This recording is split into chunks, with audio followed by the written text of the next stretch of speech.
And I remember one of the evenings, left the pool, and I remember walking home in the rain rather than getting the bus with the team. I walked back to the hotel in the rain on the phone to my mum in tears, because I was like, am I done? Have I reached my peak? Is this me in the sport? Is this me finished?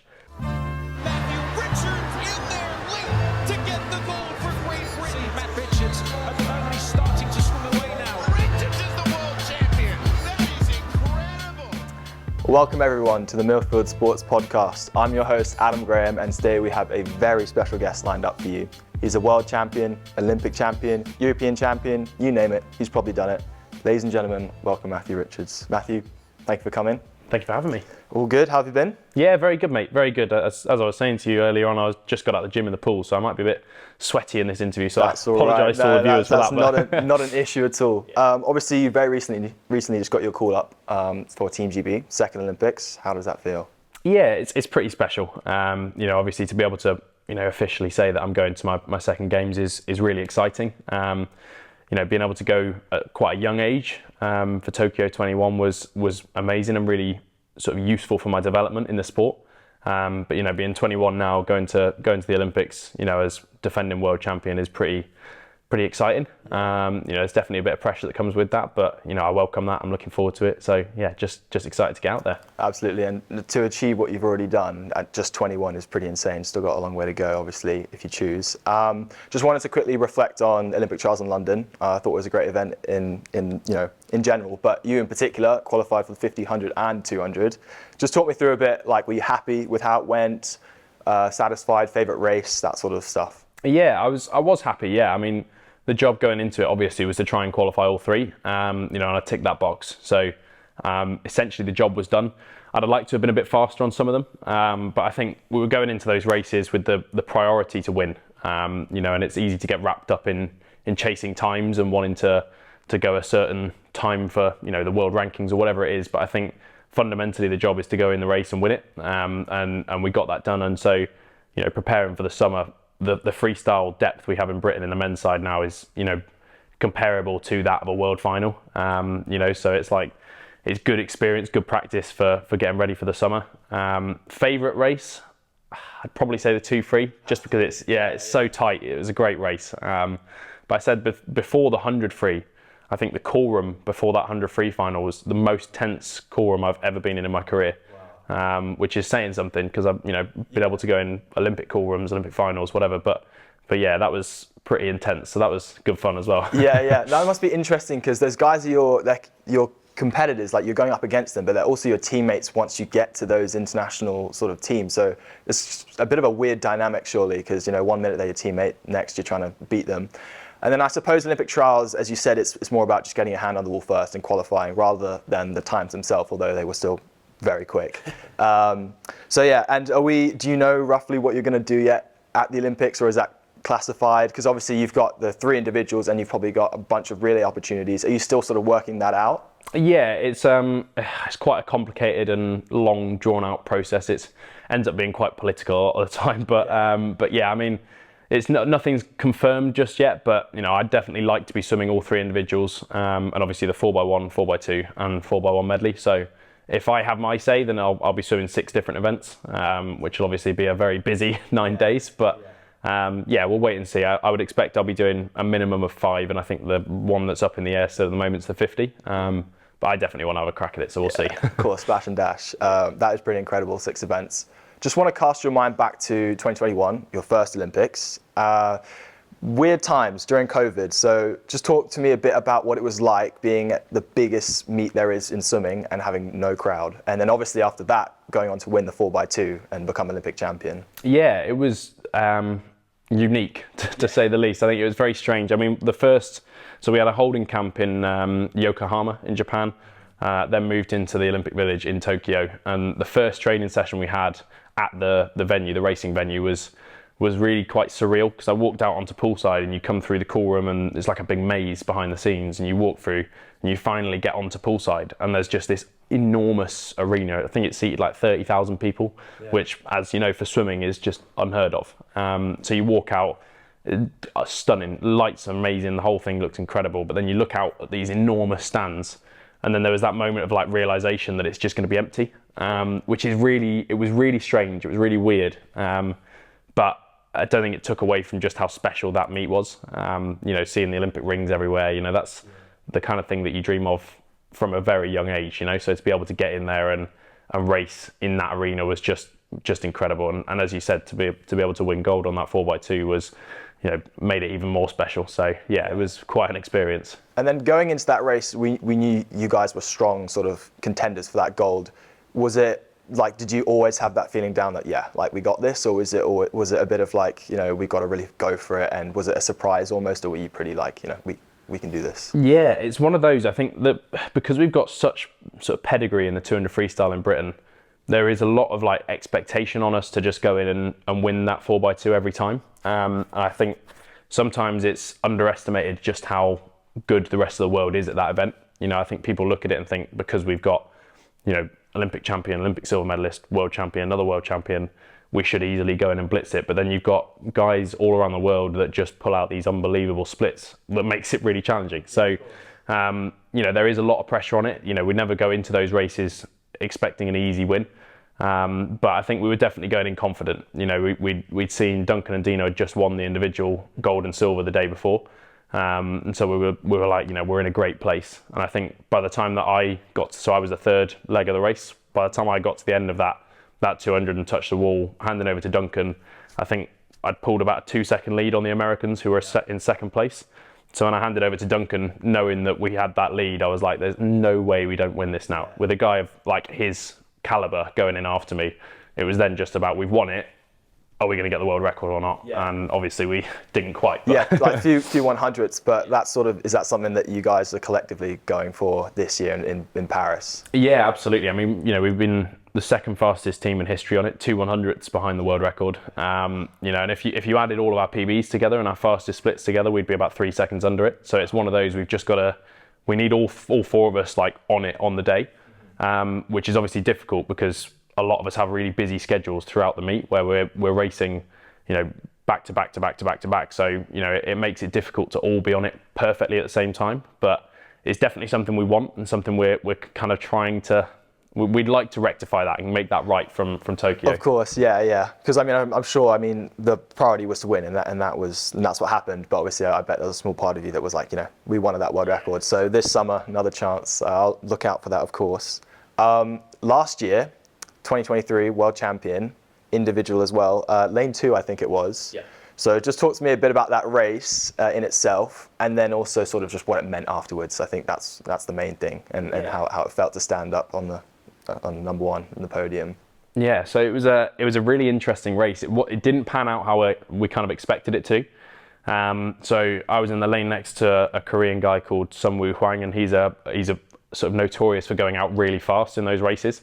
So the plan was kind of to get in and kind of surf the wave that the kind of bow wave that swimmers create. You'll know, but maybe the viewers won't. But so you kind of create a little bow wave behind you, and if you get onto the lane rope of the person who's creating it, you can almost get pulled along a little bit. So the plan was to get in and just ride the wave for about 125 meters, make the move into the final turn, and then go on the last 50. And then it turned out he wasn't the one who went out fast. The guy in the lane next to him did. Yeah. So he then did exactly what my plan was, leaving me kind of in the middle of nowhere. I was kind of in no man's land. There was nobody around really.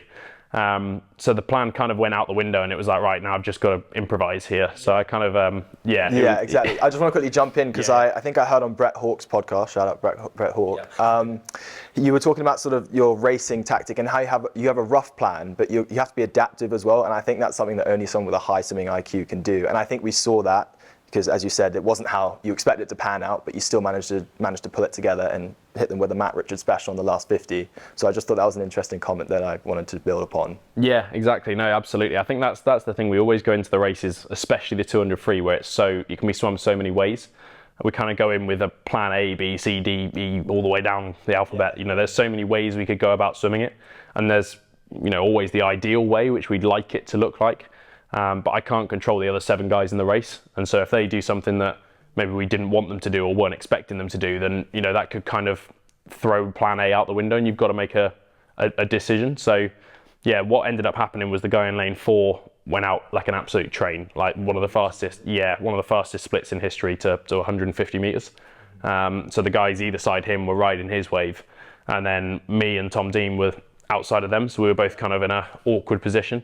But yeah, the plan then, I got into the final turn, still what I thought was in the race, because I was breathing the wrong way down the third 50. Came off the last wall and went quite deep to have a look under to see where everyone was, and saw that Popovici in lane 4 was like 5 meters ahead, and I was like, oh god, this is going to be a long 50.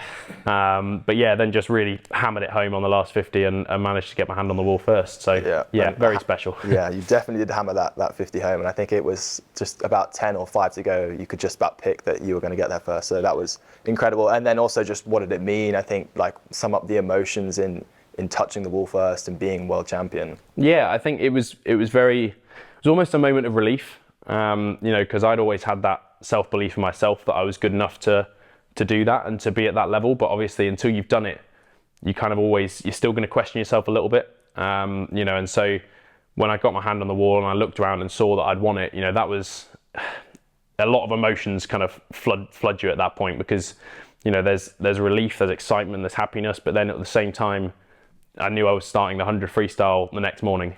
So I was straight back into another race. So it was like trying to accept that, acknowledge those emotions almost, but then push them to one side until the job was done at the end of the week, and then I could really reflect on the experience I just had. Yeah, that's really professional, and that's not easy to do. Like when you've got that, that amazing sensation of winning and having to reset and go again in the 100 free, which did you then go on to get a British record as well? Yeah. There you go. So yeah, that's pretty special. And just quickly, sort of on that relief kind of aspect, you've got to go heats, semis and finals, it takes its toll. What do you do sort of in between them? And especially the morning after the semi-final, do you still get back in preparation for the final? And how do you approach going heats, semis and finals? Yeah, I think a lot of sleeping and a lot of eating is always a classic. But yeah, usually what I'll do is the next morning, as you say, I'll get in and still come in for a small sort of loosen in the pool. So maybe 500 meters to 1,000 meters in the pool, which, to us guys is, it's just a little get your toes wet really.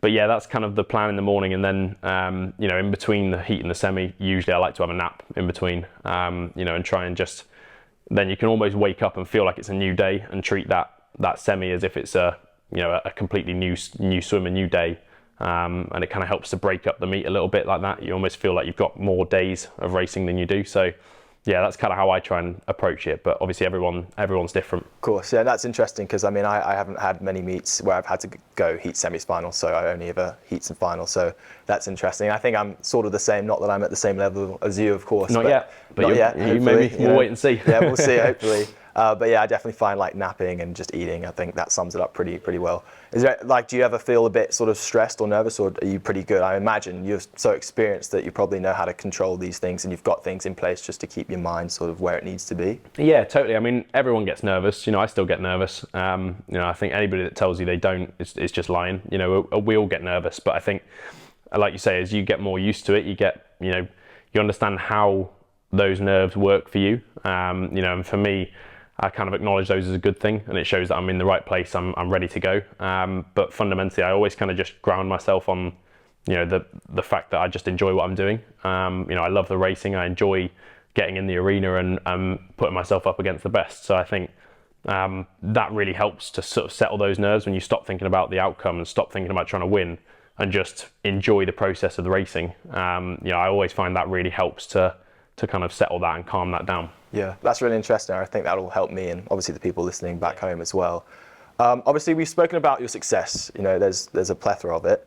Just want to sort of take it back a little bit. Even as an age grouper, I remember when I was too young to go to nationals, I'd see you racking up a bunch of golds, and then European juniors as well. European junior champ, was it the 100 in Kazan? Yeah, the 100, yeah. There you go. So from an outsider's perspective, it looks like your success to the top has been quite linear. But I think that would be quite ignorant for us to think, especially with the nature of swimming and how relentless it is. So I was wondering if you could talk about any points in your career where maybe you've struggled or had to deal with disappointment. I acknowledge it's not the easiest things to, make yourself vulnerable in front of the public eye, but I think it would help a lot of people out there. Totally. I mean, I'm always really open about talking about this because I think it is something that's important and maybe doesn't get talked about enough. Like you say, from the people at the top level of sport, a lot of the time we put on this front and try and make it look like everything's sunshine and rainbows, and it's really not. Sport's hard, life's hard. It's always going to be. That's what makes the good moments so great. But yeah, I mean, I've had moments. Post Olympics 2021. A lot of people talk about Olympic blues. When you get back from the Olympics, you have this feeling of like you've been on this massive high, and then you just really drop back down to rock bottom, and you're like, well, what now? And that coupled with the 2021-22 season, I was swimming awful. I was swimming really badly. We changed the way I was training, changed my program, and so I was 3 or 4 seconds slower than I was the year before. And to me, I was like, what is going on? Like, why is this happening? Why am I feeling like this? Why am I swimming so slow? What's going on? And I definitely had moments where I was questioning whether or not I'd reached my peak, and that was it for me. I was racing in Budapest in December of 2021 at the International Swimming League. And I remember one of the evenings, left the pool, having swum awful again, left the pool, and I remember walking home in the rain rather than getting the bus with the team. I walked back to the hotel in the rain on the phone to my mum in tears, because I was like, am I done? Have I reached my peak? Is this me in the sport? Is this me finished? And so everyone has those moments, and I think people don't talk about it enough, but it's okay to have those moments. It's okay to question yourself. It's okay to have doubts. All of those things, they're never going to go away. I think you learn how to deal with them better. And maybe that voice in your head gets a bit quieter as you go on, So yeah, I think I've had lots of moments in my career where, things haven't gone my way and things haven't gone right. And, like I said, that's what makes the good moments so special. If you didn't have the bad times, then it wouldn't really be so special to have the good ones. Yeah, I think that's really special to hear as well, considering where you are now, since then, world champion. So I think, the people out there as well as myself are quite inspired by that. And yeah, to have that turnaround of questioning your place in the sport to, being where you are now, that's a great story. So I appreciate you sharing that as well, because it's not always the easiest thing to talk about. I was with Ruben the other day, who's our sports psychologist. He's great. And he sat me down and he asked me quite a simple question. And at first I thought, oh, well, that's pretty easy. But then I thought about it a bit more. So, Matthew Richards, why do you swim? It's a great question. Yeah. I think that's one of those questions where it can kind of change a lot through your career. And I think you can have lots of different answers as you go on through your career. But I think for me, the fundamental answer to that is because I love it.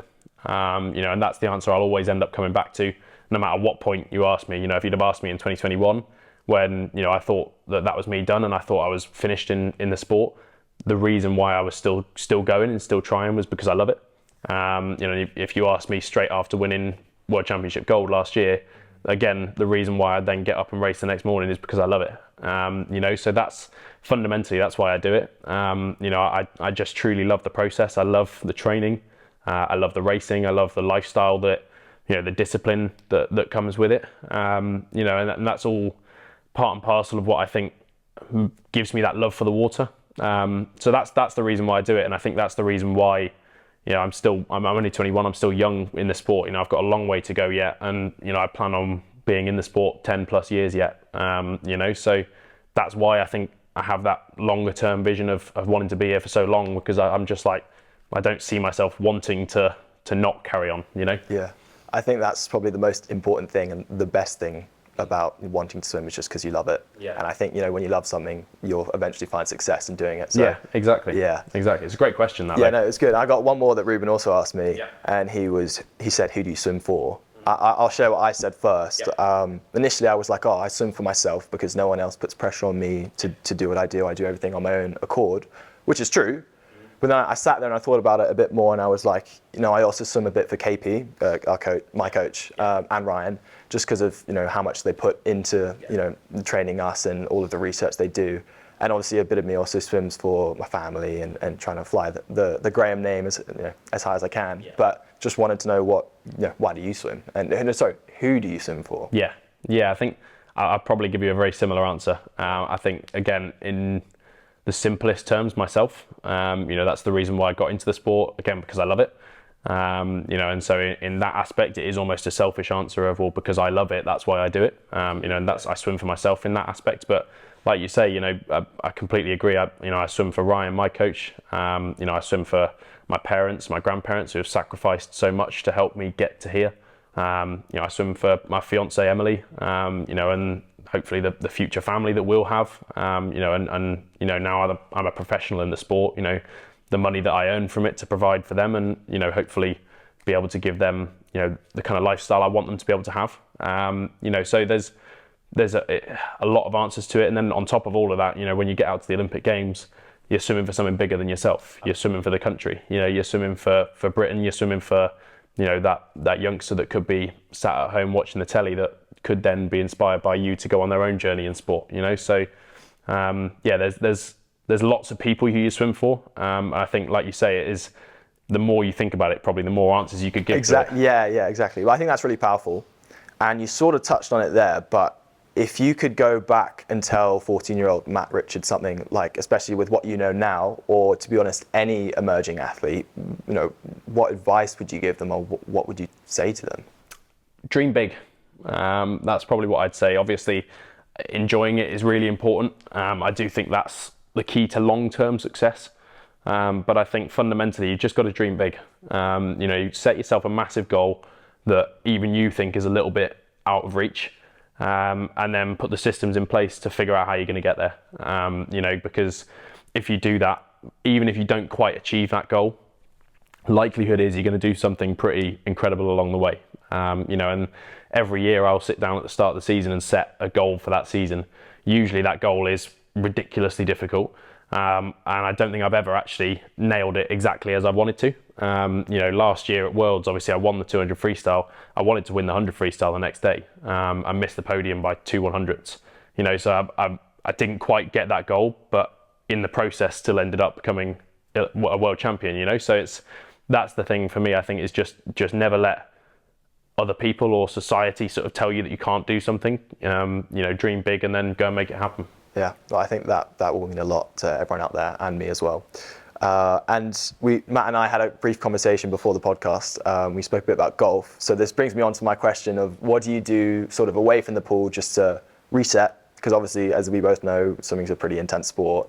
So I imagine golf is one of them, but you can build upon that. But also, what else do you do to just relax, and then so that when you walk onto poolside for your next session, you feel sort of refreshed? Yeah, I think fundamentally I'm quite a simple person. I love spending time with my family. That's something that I always have done. I just love being around my loved ones. And that's both my parents, grandparents, my fiance, her family, her extended family. So I'm very lucky. I've got an amazing support network around me. I've got some incredible people that are always in my corner. And so just spending time with them, whether it be going for a coffee or go for a meal, or even just sitting down and having a conversation, that's always kind of fulfills me outside the pool. On top of that, like you say, I try and play golf. I'm still not very good yet. I've only really gotten into it in the last year or so, but I'm really enjoying it. I think it's very different to swimming, where obviously swimming is very physical and very mentally demanding, in that you've got to kind of push the pain aside to be able to get to where you want to go. Whereas golf's the complete opposite. It's still very mental, but it's very like, you just got to concentrate. And I find that really hard, because my mind's always moving at a million miles an hour, and I'm there like trying to hit the ball, and then I'll hear a dog bark, and then I'm on my backswing and I've lost concentration. But I like the challenge of it, in the fact it's a different kind of mental challenge for me. But so I'll keep trying. Hopefully one day I'll be half decent. Yeah, I could probably do with a few tips as well. Swimming and golf, two very different sports. My sort of second to last big question, I've got a few quick fire questions at the end as well. Just wanted to ask you a bit about your relationship with Ryan, and obviously you moved from Bath to train here. So just talk to me a bit about sort of how you met, and sort of what do you think of him, and what he sort of helped you with. Yeah, I think when so as I mentioned earlier in the podcast, I think 2022 season for me was really difficult. The summer of 2022, I had 3 major meets in a row. So I had the World Championships in Budapest, straight into then the Commonwealth Games in Birmingham, and then the European Championships in Rome. So they were all like a couple of weeks apart. So I was racing out in Budapest at the World Championships. And I'd already spoken with Ryan, because I was already kind of planning to move to him at the end of that season. And at the World Championships, it just wasn't clicking, it wasn't working. And so I spoke to Ryan, and then as soon as I got back from the World Championships, I moved then, which was quite controversial in the swimming world to make a move mid-season. But I moved then and immediately started getting quicker, even in the span of a couple of weeks. Yeah, and I remember. And yeah. it's sort of like a bit of a leap of faith as well, because it's not like this is an established performance program. I mean, the Millfield swimming history is rich with success, but obviously it's another thing coming as, you know, someone who's, what's the word, like someone who's no longer at school.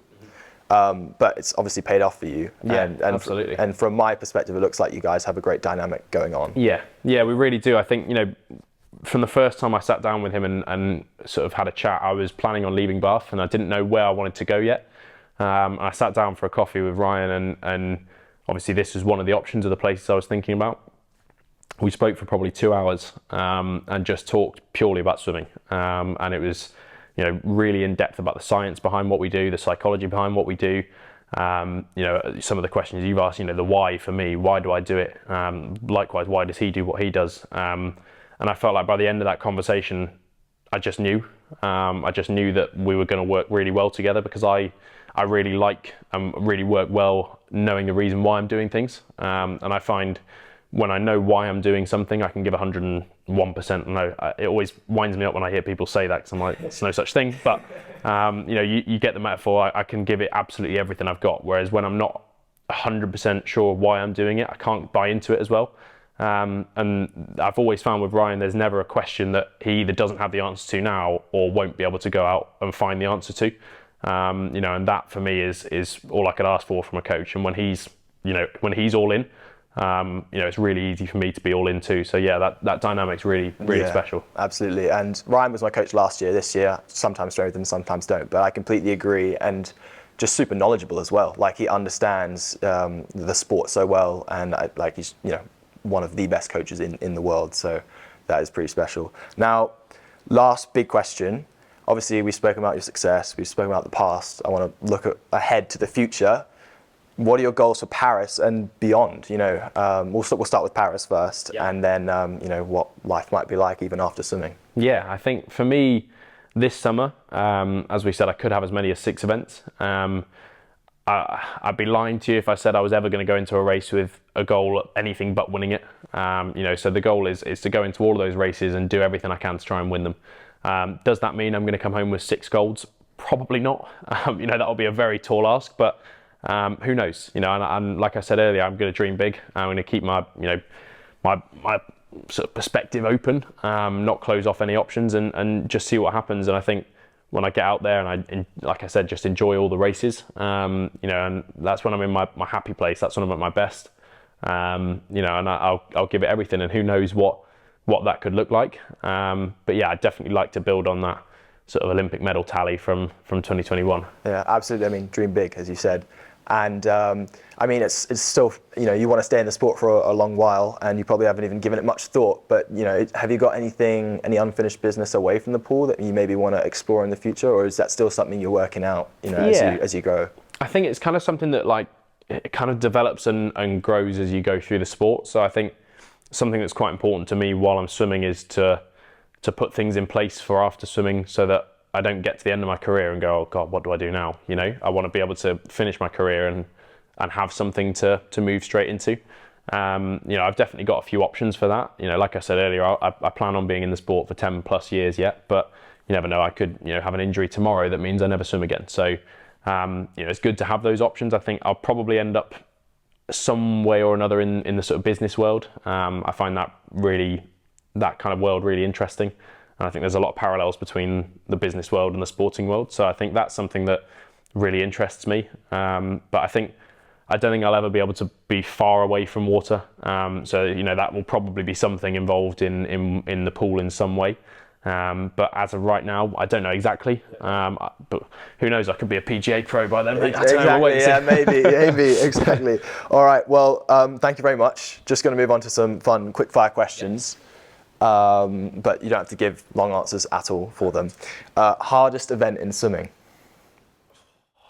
I would say 2 fly, just because I don't think I'd finish one. Yeah, no, same. I was thinking 2 fly or 4 a.m. Yeah, those are the go-tos, aren't they? I think so. Next one is, if you didn't swim, what sport would you like to do?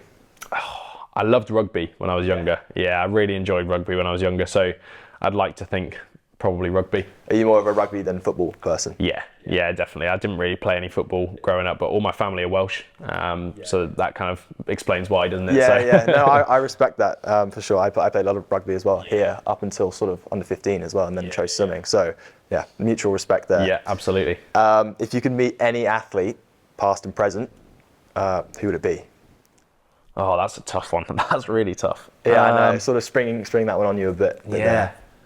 An obvious answer is Phelps. Obviously, he's somebody that growing up for me was a huge inspiration. So that's a very obvious answer. I think I would love to sit down and talk to LeBron James. I'd love to sit down and have dinner with him, just because I think to have done what he's done in the sport for so long, there's some knowledge there that I would love to be able to extract to then use myself in my sport. So I would probably say LeBron, but I think I would also love to sit down with Phelps as well. So. Yeah. No, those are two very good answers. I thought about this myself. I'd love to meet Ian Thorpe one day. But yeah, again, those two answers are pretty good as well. Funniest teammate, can't say me, of course, because I know you would have said me. Well, I would have done. Absolutely, mate. Absolutely.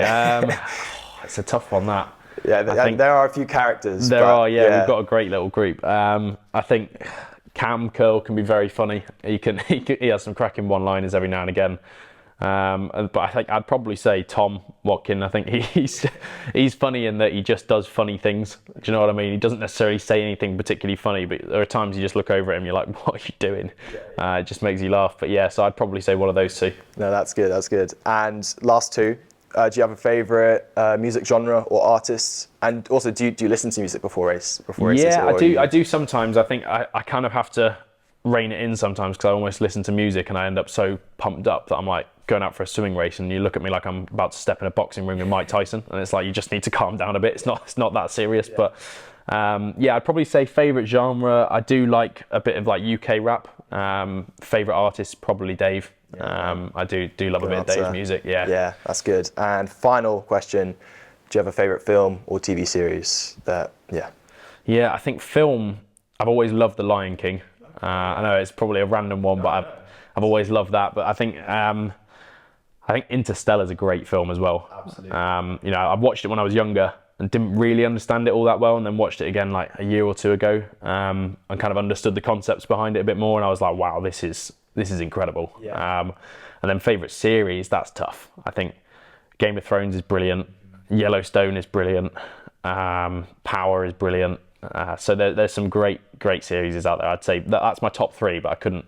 It's like picking between your babies. I couldn't pick. So sounds like I've got a bit of watching to do, because a couple of them. But yeah, no, that's awesome. All right, well, that concludes everything. So Matt, thank you so much for coming on. It's been an honour to have you, and the whole Millfield community, and in fact the whole country will be supporting you in Paris. So best of luck, and thanks again for coming on. Yeah, thank you very much for having me. I appreciate it. Thank you.